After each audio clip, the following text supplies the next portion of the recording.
Good morning and welcome into another episode of the Bearcat Brunch, brought to you by our partners at Live Healthy Hydrate. They are locally owned and operated by emergency medicine certified physicians, nurse practitioners, and registered nurses with 120 plus years of combined experience in critical care medicine, utilizing our knowledge and expertise to maximize our clients' health, safety, and comfort.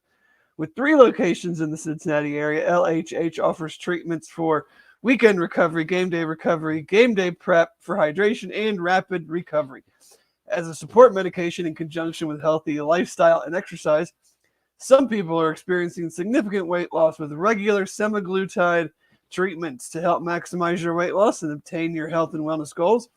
The initial consultation with our medical staff includes a complimentary consultation with a local nutritionist. Visit livehealthyhydrate.com and check the weight loss feature for more information on semaglutide and nutritional support offered by Live Healthy Hydrate. They offer the popular Myers cocktail as well as premium proprietary Crown Jewel cocktail, along with customized treatments such as Glow Up for the love of pregnancy and feeling slender. Add-on injections such as B12, Toradol, Zofran, magnesium, zinc, and many more are also available. Most IV treatments are $99.99, as well as some custom and premium treatments at $129.99. Gift cards are also available. Make sure to check them out on Facebook, Instagram, X, and at livehealthyhydrate.com. And we are back. No game to discuss, but another beautiful Sunday morning here in Cincinnati. Seems like we get to say that almost every week.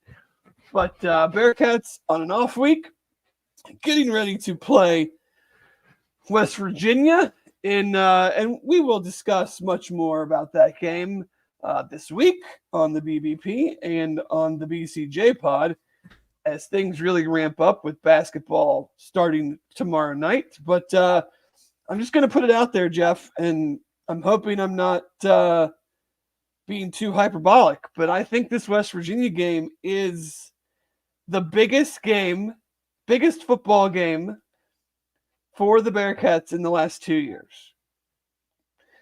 Not just because it puts them at 6-3 and puts them into a bowl game, but just everything that the win would mean, what it would mean for the next 3 weeks, what it would mean if they potentially lost the game. But we will get into that and more. Talking Bearcats here to start this week. I've talked with Chad about the need to improve in the second half. Scoring in the second half from the offense has been lacking since the Texas Tech game. As we move into these final 4 games and come off this final off week of the 24 season, what area or areas are you looking for them to either shore up, improve, that you feel are going to give them the best chance to win 1, 2, some, all of what they have remaining on the schedule? Kind of talked about it a little bit last week. After the game last week, that hopefully this bye kind of gives some guys the chance to kind of whatever might be ailing them. Obviously, we talk about that a lot going through bye weeks. Kind of get Brendan Sorsby. He seems to have. I think we are all satisfied and happy with kind of where things have gone at that position this year. Things obviously were looking quite a bit better earlier on. I don't know if there's just some kind of mid-season things going on that are affecting the way he's able to play. He just hasn't necessarily looked as good recently as he did. And that's not to say that he looks bad by any means, because I don't think that's the case. I just don't think he looks as crisp necessarily as he did early on. And that could obviously be the result of any number of things, an injury here or there that might have been tweaked that's causing, some discomfort or something. Who knows? And yeah. I'm not by any means saying that he's injured. No. That kind of comes with it as you go through a football season. And so hopefully, that bye kind of gives you that opportunity to heal some things up, or get rid of some whatever, get some work done if you need it done, and that could just be kind of reaffirming the things that were working for you early on that might not be working for you now. And on defense, we talked about how there were a couple, like, I think it was like 2 or 3 third and long situations, and it seems like it's kind of happening a little bit more where towards the last few games where they haven't been as successful necessarily getting off the field on third and long situations that they did early in the season. And that's kind of something that had bit them last year. Just kind of want to see that go. And then obviously the kicking game. Like, we've got to get that a little more consistent. And I don't know, maybe it's just because you see it happen week in and week out now, where you're like you're back to that kind of position where you're like, it's for this kick is a little bit to the where we're missing them all the time. Let's just go for it. And you don't want to feel like you have to do that. You want to feel like you've got a kicking game where if you need those points, you can get them. And right now, it's kind of, to me, it's in that position where you're it's kind of a toss up if that's going to be an effective decision or not. I agree. I mean, you're looking at 4 games that are probably going to be tight games. I mean, we see it in the Big 12 every week. We joke about it in the Big 12 every week that one week to the next is not really a great barometer to go off of what to expect. So, I mean, 2 of the teams that we saw at the play dropped games yesterday, one at home, one on the road to Houston. So there's a lot to play for, obviously. And, you mentioned kicking. I mentioned second half offense. I'm going to mention end of half offense and defense. I mean, it has to be like, that's an area that is cost them now in multiple games. Not saying that the outcomes would have 100% been different, but I mean, they are either leaving points, not getting as many points as possible, and now giving up points in these scenarios that it's an anomaly for sure, but it's now a trend, and it has to be figured out how we go about doing things in the second half in these games. Something that I'm going to be looking at specifically from like a positional standpoint is linebackers for the next, especially the next 3, as they are going to be playing, West Virginia, Kansas State, Iowa State, 3 teams that predominantly run the football. And we saw last year in what I think is one of the worst, I mean, certainly was way worse than any performance that I can remember during the Fickle tenure. I try to forget the end of the Tuberville tenure, but the game at West Virginia last year was, I don't use the term embarrassing because I don't play. I'm not on the team. There's nothing about what they do that is embarrassing to me. But it was just, that game said to me, like, we're the Q word. We kind of quit there. And I don't want to say that about any individual player. But like the way that Garrett Green ran the ball, and from the quarterback position, when you knew that was what they were going to do, and he just comes out in the first half and there's just green turf everywhere.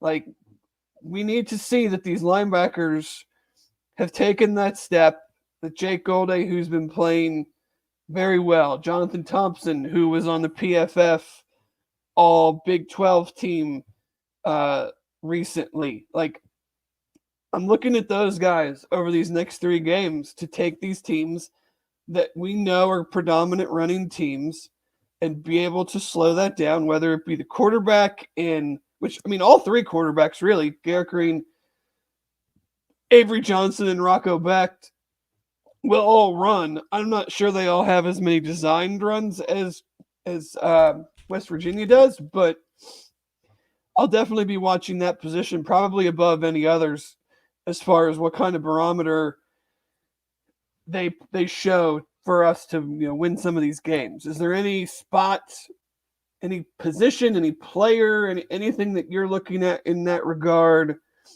to step up, to continue good play, to regain some good play from earlier in the season that you think will be critical to getting some wins here at the end of the year? Well, I think you touched on it a little bit there, and I had completely forgotten about it, even though last week I talked heavily about it. It are the issues running into the half, being it there's been one game you say it's kind of been a trend. I mean, it's absolutely been a large issue all year, is not being able to score at the half, and that's something that's on everybody to improve what they need to do to secure points. I'll just kind of repeat from last week that against Towson, we missed a field goal going into the half, and Towson scored a touchdown. I mean, it started then. Pitt, we missed a field goal, and they made a field goal. Miami, we had 16 plays going into the half. I mean, like we've talked about how there's been a couple times where they've been able to like have these long drawn out drives that end in 0 points. Mm-hmm. Like you can't have that, right, especially when you're going into these games where you're going up against teams that can get up on you, and if you don't match them, I mean, we kind of saw it last week against Colorado where it became this shootout. You missed your one opportunity and you couldn't capitalize on the stops that your defense gave you, and you fell behind the 8 ball and you can't catch up. Mm-hmm. And then they take the air out of the ball is what that's going to happen coming up if you don't match them and then get ahead and force them to the point where they have to kind of go away from what they excel at. So I mean, like I said in the opening there, like Sorsby, I'm hoping that things can trend back up. And like I said, it's not that I think that he's like awful and we need to go looking for somebody else, because I absolutely do not think that's the case. Just kind of want to see him get back to. I felt like he has started to possibly get to that position where the game is speeding up a little bit around him, and he's not. He was kind of pulling the ball down a little bit and maybe scrambling a little and not making as accurate of throws when he's running. So I think that could be key there. And then, like I said, the kicking game, like it's really where I want to see some solid improvements over the last 4 games here, or else we may end up not bowl eligible. I agree. From the quarterback spot with Sorsby, like you have plenty of tape now. You have to, these teams they're going to be able to slow down what you mean. We've talked about it on our end about what the Bearcats defense needs to do to slow teams down enough to give the offense a chance to win them games. And the same holds true for opponents as well. So now it's, you've had another off week, which I'm hoping that this 2 off week thing is not, I don't know if it's going to be this thing from now on or what. I'm not a huge fan of it, but how did we take this time to look at offensively? What are we doing? What are our, we'll call them 3 best things that we do, and what are teams doing to slow that down, and how do we morph off of that while still being true to what we want to do? Because I don't think 4 games to go in the season is the time where you go, okay, the teams have figured us out on this element. Let's just totally go to something that we really haven't spent a ton of time on. It's taking advantage of the margins, and I say that a lot, but look at the Big 12. Everything is on the margins. Like Arizona is a mess right now, but other than that, there's no one's getting blown out. Like every game is a 1-score turn, maybe turns into a 2-score at the end because, but like yesterday, Arizona State put it on Oklahoma State after a crazy long weather delay. Who knows how that affects players and everything, but like Houston at home over Kansas State, Texas Tech comes back on the road, scores at the end against Iowa State, like TCU Baylor, kick at the end for the win for Baylor, like all of these games, close games, expect close games. How do we make the plays in winning time? Whether it's, you mentioned the field goal at the end of the half, third down stop, to get the ball back to your offense. Like those are the little things that need to be cleaned up. And, I feel good about where we are health-wise. Like we don't have, to my knowledge, they've stayed relatively healthy throughout the season. I know, and we'll get into West Virginia much more, but like they've had a ton of injuries of late. They also had an off week, so I guess we'll see. Garrett Green, the game was yesterday. He probably wouldn't have played. Right. We'll see where that is moving forward. You can go to their 247 site. Chris Anderson's been on with us a bunch. He does really good. They do a really good job. Tons of podcasts, tons of articles to get ready for the WVU game. But, this team taking that step, because we talked, and Chad and I talked about this, and I want to get your take as well, is, off season, going into the season, I said, I think I said 5-7, 6-6, something like that. But being at 5-2,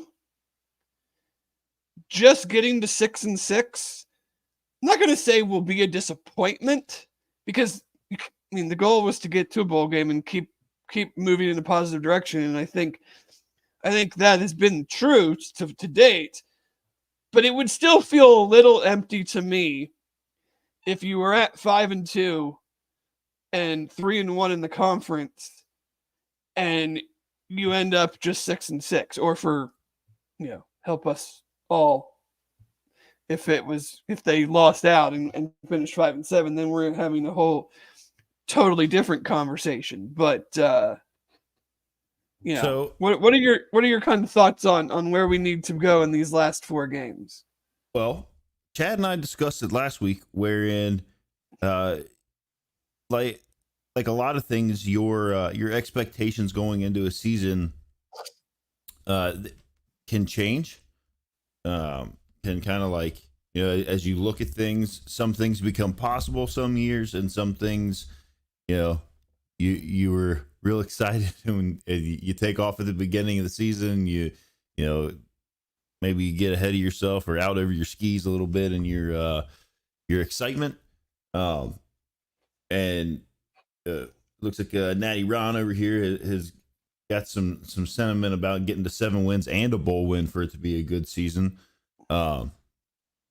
We said last year towards it's probably one of our last shows, I think, and then that we want 6 wins this year for it to be a successful season. If you get to 6 wins, you're happy. I think now that that's 7 wins, I think they have to go. I shouldn't say have to. It would be my expectation to go 2-2 over these last 4 games, and I don't necessarily, obviously, with the way that things have been going in the Big 12, I can't tell you necessarily who those 2 wins are going to be. I think we should beat West Virginia this week, and then out of those last 3, I would be happy getting another win there, and then match us up with Wisconsin in a bowl game somewhere. That's Yeah, I mean, you're at home against a team. You're both coming off week, so there's really no advantage there. But the opposing quarterback has had health issues. They have some defensive backs that have had health issues. Like, this is the game. This is why I dubbed it the way that I did, was just, if I'm supposed to believe that the program is moving in the right direction, mm-hmm. and that, everything from last year was essentially a start over situation with a new staff, a ton of new players, and a new league, then win this game at home, get bowl eligible, and then we'll see what happens in the last 3. Like, these teams are probably analytically, and I haven't looked yet, but they're probably going to be almost like identical where they fall in things like SP plus, FPI, Sagarin, K4 rating. You know, they're probably going to be very, very similar. So win the home game and then move on and see what happens, because as good as Kansas State and Iowa State have been, like I'm still not going to expect to go on the road and win those games, but like you certainly could. Yeah.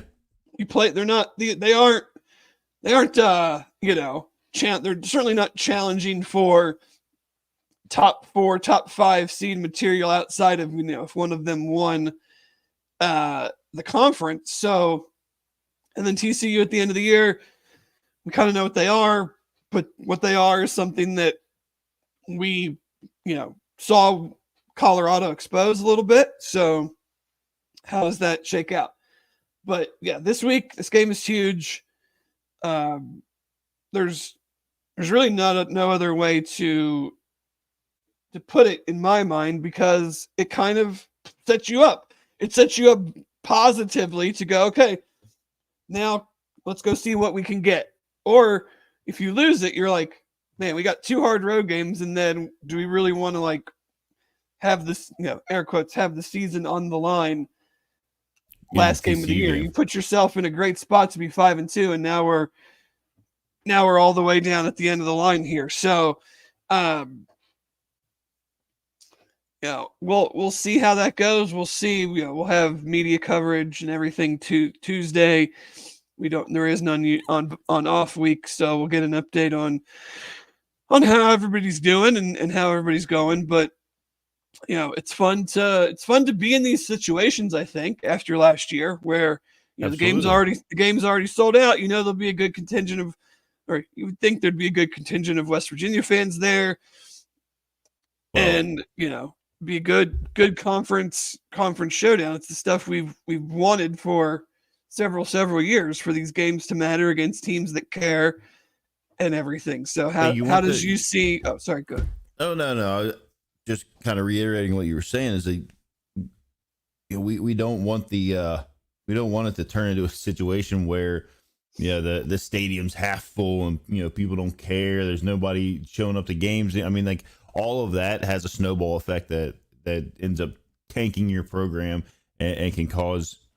I mean, yeah, you can spend your way out of it a little bit nowadays, but it's not like we have unlimited funds to do that with. Obviously, like, we played West Virginia a ton. I did not, for whatever reason, realize like how awful our head-to-head record is against West Virginia. Oh yeah, the beginning of the Big East time was not good. Yeah. I mean, I think it's 14-3 or something like that. We are 3 wins, 17 losses, and 1 tie against West Virginia. So that's not good. Now the last time, we played them last year, whatever, and then like that, we've been on a 7-game losing streak to them. We have Iowa State. We've only played them once. That was last year. Kansas State, we haven't played since '96, and we do. Oh, I bet that was a good one. 35-0, we lost. We have we're 4-2 against them though, head to head. All right, so that's good. TCU we're 2-1 against, and the last time we played them was 20 years ago, and we beat them 21-10. All right. I think Andy Dalton might have been in diapers then. I don't know. He wasn't playing for them. Probably could have been.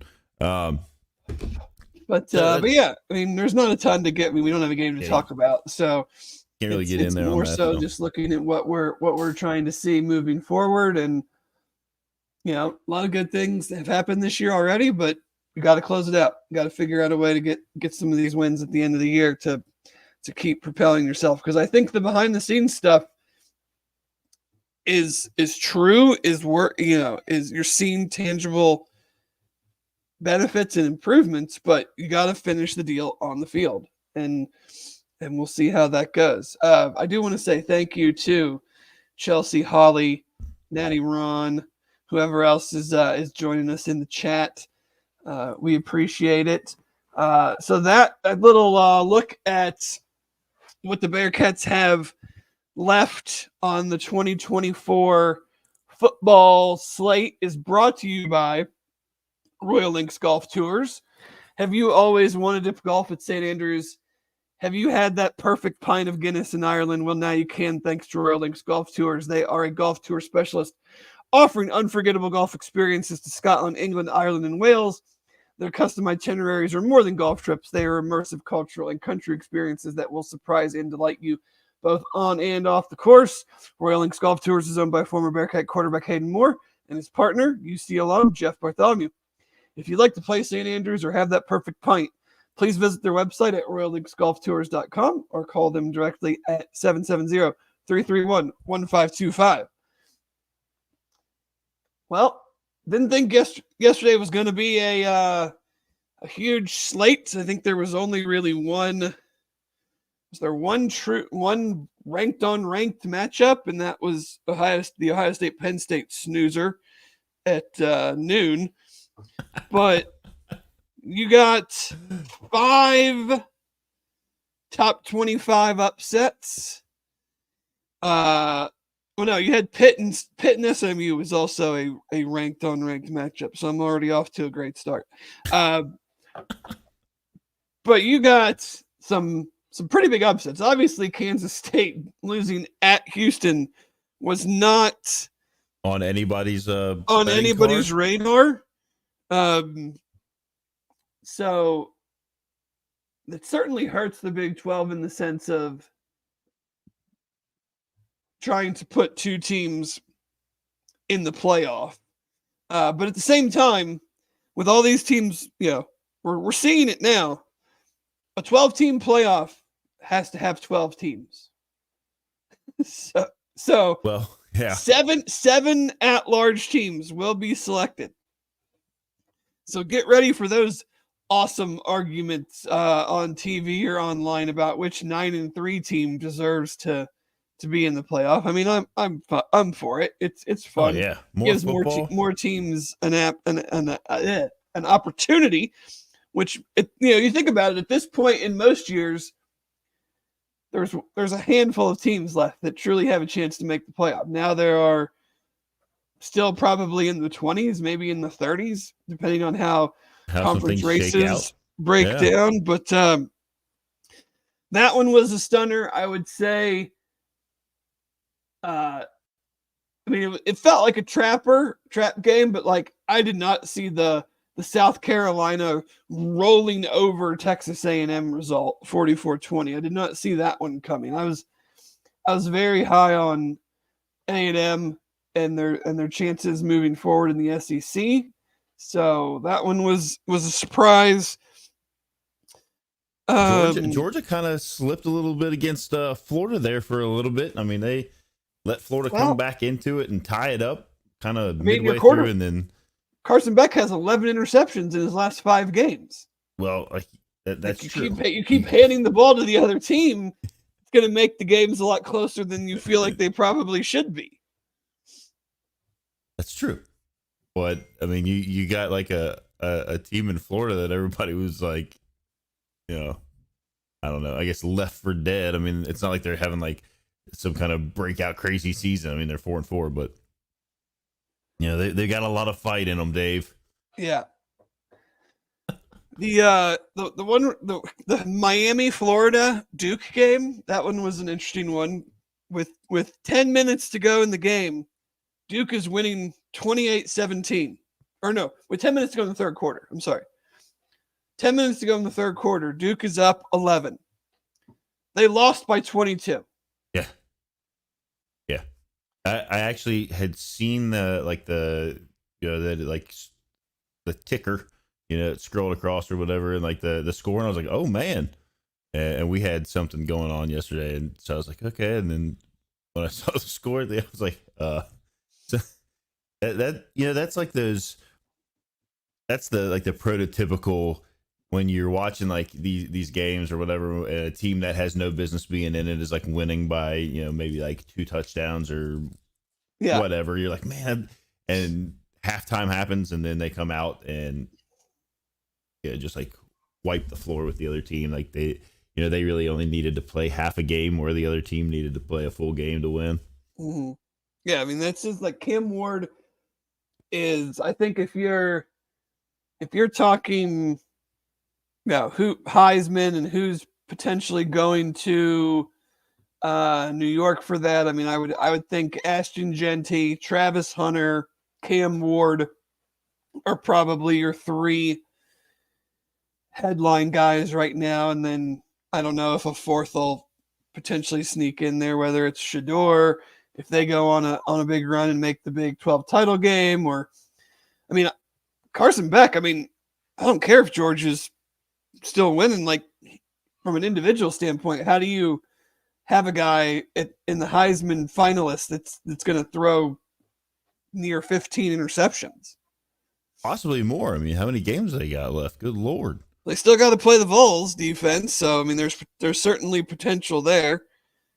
Yeah, he's got 11 right now, so they've all come in these last 5 games. But I mean, that's what we talk about trending the wrong direction towards the end of the season. Now you brought up Ashton Genty, who we love on this podcast. And that left arm injury's slowing him down. Well, like I saw somebody had kind of tweeted out or whatever, like that for a team to just like fully sell out to stop just the run and just like get beat into the ground by the passing game was like insane work, because I think he had like 32 rushing yards at the half, which has to be the least amount that he's had at the half. I think he had 15 carries for 37 yards in the first half is what he had. Mm-hmm. And then he had he rushed for 112 yards in the third quarter and then sat out the fourth. That sounds about right. So yeah, Drew mentioned Dylan Gabriel. I would put him in there too. I guess it's I tend to forget about him since he was intercepted by freshman Sauce Gardner in how many years ago? Right. So Sauce Gardner's been an All-Pro twice since then, and Dylan Gabriel's still a quarterback. Yeah, in college. I'm apologies to Dylan. I forgot. ACC results. I thought SMU was better than Pitt. I thought 7 points was way too much, and then they just rolled them. I mean, that game wasn't. I mean, it's 45-28, but that game was 31-3 at halftime. Like that wasn't close. Yeah. Well, it's what does that even leave their standings in the? Well, SMU will be undefeated. Clemson lost, so they're not undefeated anymore because they lost to Louisville. They have lost in conference now. Again, another one that kind of surprised me. I know Clemson had been getting healthy on the bottom of the ACC, so maybe the result is not as surprising as it looks. But again, that's at Clemson, and Louisville was up 26-7 going into the fourth quarter. Like, not a close game. So I don't know exactly how, who. I mean, I'm not really going to look at ACC standings, but you've got. I had them pulled up here. So Miami is clearly the Miami, top team. SMU, Clemson, Pitt are all. Miami and SMU are undefeated in conference. Clemson and Pitt each have a loss.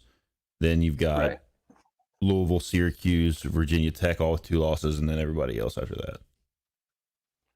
Well, I take that back. I guess Wake And Forest also has 2 Miami losses. and SMU do not play each other. So if those two teams can win out, then they'll be in the ACC title game. Well, Yes, there was Crypt an Keeper, thank you. Happy daylight savings time to yeah. you as well, as I got an extra hour of sleep today. It Some was people did, delightful. Dave. Some people did.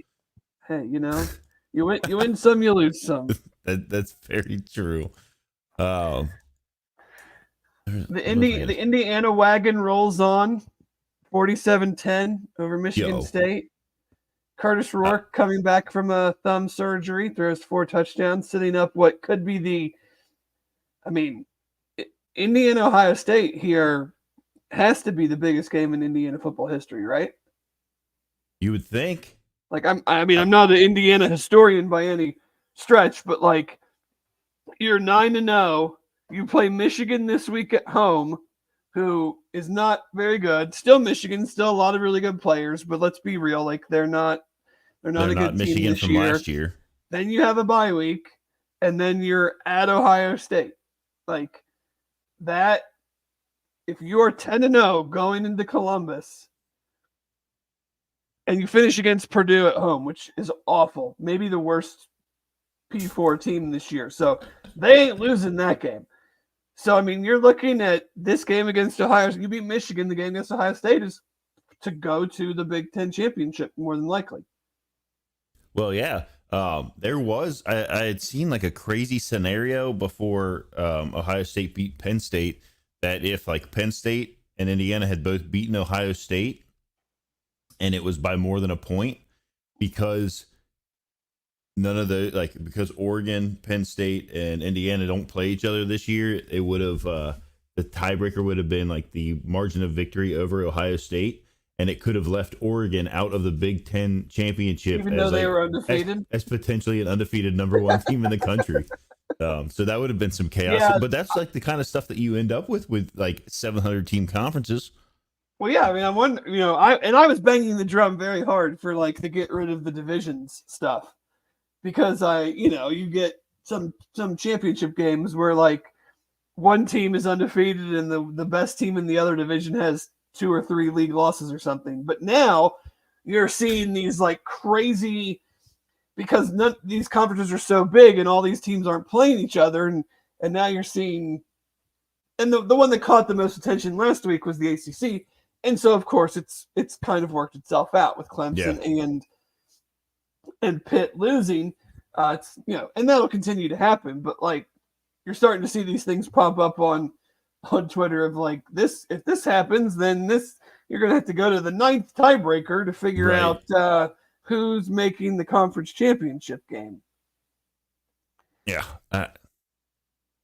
But, who knows? yeah. I mean, I'm sure for the most part things will work themselves out. But like you said, like when you have like these top teams across each conference that could potentially have all these 1-loss teams up there. However they have to go through tie breaks to get to their 2 teams that they put into the. You got to wonder: is there some other provision that says like if you're the #1 team in the country, like you automatically get in, like you bypass all of the other requirements because you'll just have it'll be funny because you could have a situation, theoretically speaking, where like the 5 seed didn't win their maybe has 1 loss, didn't win the conference championship. They have 1 loss and they're the 5 seed, but they're probably the best, the best team in their conference or could be like the best team in the country, like you mentioned with the weird Oregon thing. So, I'll answer some of these from Natty Ron here. Who will rep the Big 12 in the playoffs? Is it BYU or Colorado? I mean, right now, there seems to be at least one spot for BYU in the conference championship game because, again, it's hard to look at schedules and just assume wins, but they certainly have a schedule in front of them that will give them the best chance in the conference to make the title game. You have at Utah, which is obviously a huge rivalry game, but that team is not anywhere near what we all thought they were going to be going into the season. Then you play Kansas at Arizona State, who good team, so certainly could slip up there, and then Houston at home. Yeah. So if you're handicapping it, I'm certainly putting them as an as a possibility, and then sorry. No, I mean, like Colorado just can't stumble between here and the end, and they've got Texas Tech next, and then Utah, Kansas, and then they end with a very disappointing Oklahoma State team. Right, because Kansas State and Iowa State will still play each other, so even if those teams win their next three, one of them will knock the other to at least out of the race for the Big 12 championship. So I would say that probably BYU and Colorado are prime position to do that. Now, that's the tricky part, though, of saying, okay, well, like, they can make the conference championship, but it's very hard. I mean, could the Big 12 get two teams in the playoffs? Sure. I think I'm not feeling great about it right now, though. Well, so I mean, if you look at it, though, I think, let's say BYU and Colorado both run the table here, right? So, like, BYU ends up at, what, 9-0 in the conference, or like 9-0 in the conference. Colorado ends up, as a one-loss team. I mean, Iowa State still right now, I don't know how that tiebreaker works out, like where it would land things now. But let's say it ends up BYU, Colorado, run the table. They both make it into the Big 12 championship game. I think even if at that point, if Colorado beats BYU in the Big 12 championship game, I think BYU has probably done enough to stay high enough to make it into the playoff. And we can't discount the fact that Colorado brings in money and views. And I would think at that point they, as being, they would have to, because they would be the Big 12 champion. So I would think that BYU probably had done enough. I mean, heck, maybe even if BYU wins that game, then, my scenario plays out where they bring Colorado in as an at-large team simply because of who they are. I would think maybe they've earned it at that point, but BYU has a sneaky big win on their schedule that no one probably saw coming at the beginning of the year, and that is their win against SMU in week 2. So that will certainly help them, even if they were to lose in the conference title game. Right now, I think, right now, if you had to put $5 on the table, I would say the Big 12 gets one team in, gets whoever wins the conference championship is the team that gets in. As of today, is what I would think. But we'll see. I mean, a lot of teams in the SEC still in the hunt. I think only a few truly, like Ohio State, Indiana, Oregon. Do I have to say Penn State? I think you do. I'm not. They annoy me. Every year they do this. Every year, we're top 5 team, and then we just lay an egg against Ohio State every time. So what about Iowa and their complete turnaround to where now they're average? They just scored 42 points again. Offensive juggernaut Iowa. Yeah, scored 42 again. Doesn't say very good things about team. That's University of Team. But it'll be interesting because we talked about these kind of elimination type games. At some point, they do have to start eliminating teams. So, but this is kind of what they. I think this is kind of what they wanted, and what fans want is you don't want. I mean, especially now in this day and age, when we've talked about it before, where in this day and age, you got kids that are all right, I transferred here, I came here, things aren't going the way that I want them to go. It doesn't, we're not going to make the 4-team college football playoff. It's either I'm gonna leave here. I'm gonna redshirt and leave here. Hit the transfer portal now, so that people can start talking to me. Or I'm gonna sit out the bowl game at the end. Now you've got so many more teams, like you said. Like there are teams pretty deep that have an outside shot, depending on how things shake out, of maybe grabbing one of those at large bids or grabbing a conference champ, whatever. Especially like outside the Power Four, where you don't necessarily need to be ranked very high to snag a bid. So it puts more meaning on these games when they said like the games in the middle of the season or whatever wouldn't have any meaning, and it would just be kind of like, throwing the darts up there and be like, oh yeah, we're gonna make it through to there. We're gonna have 3 lost teams getting it. Well, there's a ton of teams. There's a lot of, and like maybe it's just this year. Seems like there's a lot of chaos across the board, and it could be the combination of these massive conferences now combined with the fact that like a lot of this stuff does matter to where you're going to end up here in the next 4 weeks, in the next month, to get into the playoff. Yeah, I think we're talking about the volatility of the regular season, and is it going to be a little bit more difficult to pin down your 12 best teams? Maybe, but the hope is that the volatility carries over into the playoff, and there is not that. I do not think there's that like dominant team that we have seen over the last several years, be it Georgia, Alabama, Ohio State, Clemson, whoever you want to name. Like, so I'm hoping that holds true once the playoff is set and we get some fun games and some potential upsets and maybe the best team will win out in the end, but maybe we'll get something crazy happen. And I think that's the whole point in this, is that there's a fine line between like the old system of you lost in September, your season's over. Yeah. To now, I hope it doesn't go too far where it's like, oh, there's a 4-loss team, there's a 3 loss. I mean, that's just going to be how it goes depending on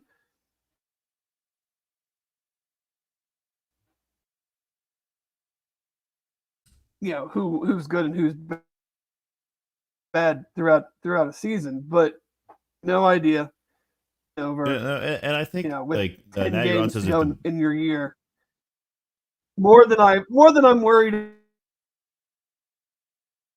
about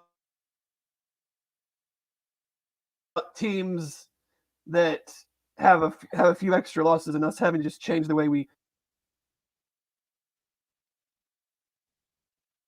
Are you there? Yeah, I'm here. You were like freezing up for me a little bit. Good. We were both doing it. All right. So, yeah. Must be StreamYard. No, like Natty Ron says, like if the Big 12 gets 2 teams in, it gives Cincinnati hope in the future. I think Cincinnati still has hope. I mean, if you see some of the if you see some the conferences that aren't, that aren't the SEC or the Big Ten, if you see those conferences kind of get their multiple bids here and there, that gives, I think that would give the hope, even if the Big 12 only ends up, say, with this year with 1 bid, and another conference that, like I said, that isn't the SEC or the Big Ten get multiple bids. That's hope there for the future, and that can be sold that way to potential recruits down the line. So it is, in fact, like Natty Ron said, it's a true playoff. It kind of hopefully brings a little bit of the March Madness kind of chaos to the football side that we've kind of lost in this previous era of 80 million bowl games, but none of them mean anything when it's all said and done, and you got kids that are opting out and not wanting to play in those. And obviously you're still going to get that in the games that are outside of the playoff window, but at least you'll have more that means something. Yeah, I mean that's the thing is we got these final games and these big rivalries at the end of the year, and just stuff like Kansas State, Iowa State. Like that game always has juice, and it has more juice when a potential trip to the Big 12 championship game is on the line. But now that game could have playoff implications. Yeah. Where before, it even if it had conference championship game, like take the two teams and where they sit now, even if it had conference championship implications, it wouldn't have had playoff implications, even for the winner. Right. Like the winner of that game in the 14 playoff wasn't going to make, even if they go to the Big 12 championship and win, they weren't going to make the playoff. Correct. But now they can. Yeah. So, and yes, yeah, you're on. Until the idiots at college football take those away, campus playoff games will be great. But insanity. Just don't be shocked when they get taken away for stupid bowl games.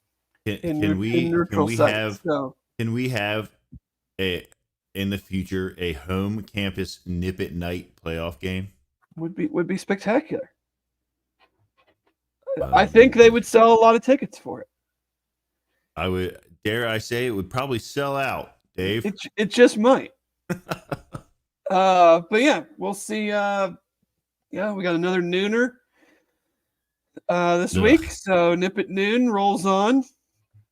Anything from around the NFL that the Bearcats did? I believe Ivan Pace Jr. had an interception return for a touchdown. That was the week before. Oh, that was the week before. You and Chad talked about that. Yeah, he had 13 tackles though. He followed that up with 13 tackles this week. Excellent. So not bad. Sauce had 5 tackles. Travis Kelce finally got up there with 10 catches for 90 yards and a touchdown. I feel like we haven't really had to talk about him a lot. Eric Wilson had 9 tackles. Brian Cook had 3 tackles. Kobe Bryant 6 tackles and a pass defense, and then several other people with a reception or 2 here and there. Josh Wiley, Trey Tucker, Alec Pierce. So yeah, it's nice having lots of Bearcat names popping up in the old NFL stat sheet. Chelsea asked earlier if we were gonna discuss the Jason Kelce thing. Is Chelsea still here? What is the Jason Kelce thing? So yesterday, there was a video that went viral, as they do nowadays, of Jason Kelce because he was at College Game Day, I guess. Is that what that is, where they kicked the field goal? Yes. So he's up there at Penn State. There's a group. He's walking carrying his 12-pack of garage beer, and there's a group of Penn State. It appears due to their the garments they were wearing were Penn State affiliated. Penn State fans, and they all have their cell phones. due to the big Penn State sweatshirt they had on, we can conclude that they might have been Penn State fans. Yeah, so they got their cell phones out on him. Sure. And they're kind of, there seems to be a little bit of heckling going on. Then as one college student might do. Right, and then one of them refers to Travis as a homophobic slur. Oh, that's not very nice. For who his option of female counterpart is, and Jason didn't take too kindly to it. No, he wheeled around, grabbed the cell phone, and absolutely annihilated it on the concrete.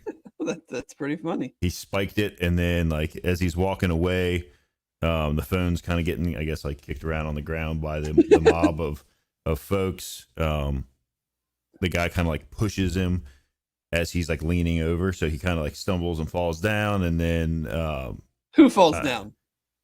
Jason. He kind of lost his balance a little bit. He didn't go all the way down. He just kind of stumbled a little bit, and then there was another video that came out where he kind of said he uses the same word back to the kid, who's the now. And so then he walks away, and the kid's I want my phone back or whatever. I guess he ends up getting off the ground, but it's just one of those things where he probably maybe he shouldn't have reacted that way, but like, at some point people have to realize like you can't just like I don't like in any situation like you can't just like continue to like heckle people. I guess like technically legally you can whatever you can run your mouth and all those things, but like I am very much pro free speech, but it's not pro free speech without retaliation. Like right, like yeah, there could be you, consequences that come back towards you, you and run your mouth, you get what's coming.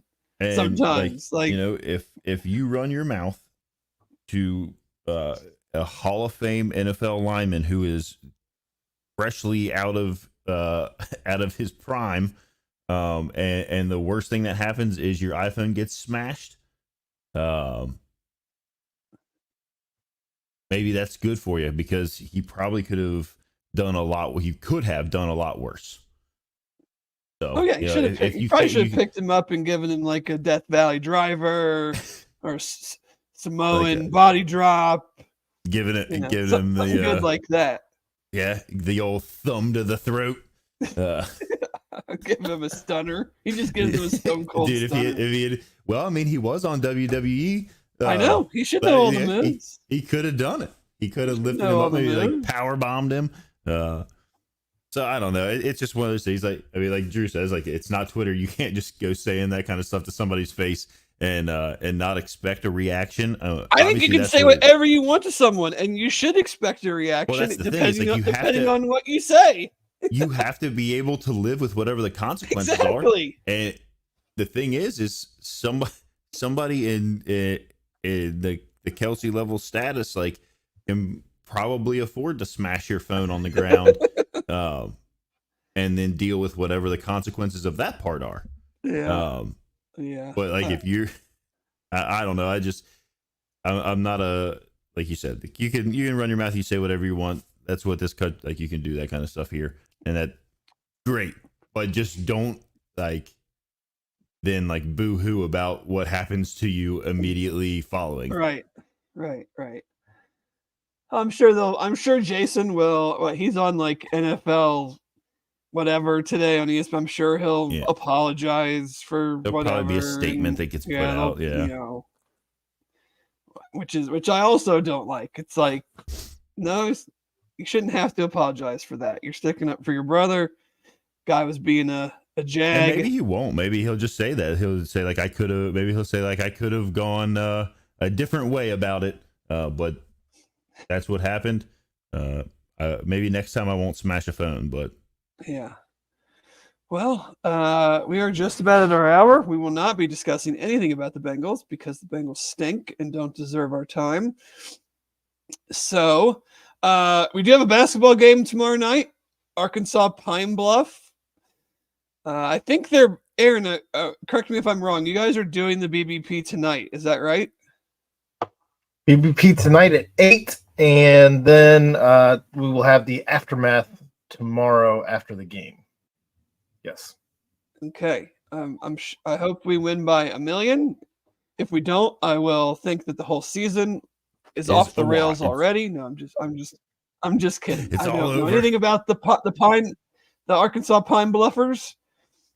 So I don't think they're the Arkansas Pine Bluffers. They should be. But we'll have plenty of reaction tomorrow for that game, and check out the BBP tonight, as Aaron said. Then we'll be back Wednesday with our usual BCJ pod to discuss West Virginia and the Arkansas Pine Bluff game. And then I think they have another basketball game Friday. The beginning of the season always gives you games on weird nights and one's one after the other. So you might get another aftermath Friday and then an aftermath after the West Virginia game. So much content on BCJ right now. November into December, always crazy around here. We love it. We love that you guys religiously come by, join the chat, support us. So much appreciated. Looking forward to getting basketball season going and getting this Bearcats football team some more wins to end the 2024 season. So with Golden that, Lions. They're the Golden Lions. Pine Bluffers is better. With that, thanks to Jeff, thanks to Aaron, thanks to all of you, thanks to Live Healthy Hydrate, thanks to Royal Links Golf Tours. Have a great Sunday, Cincinnati.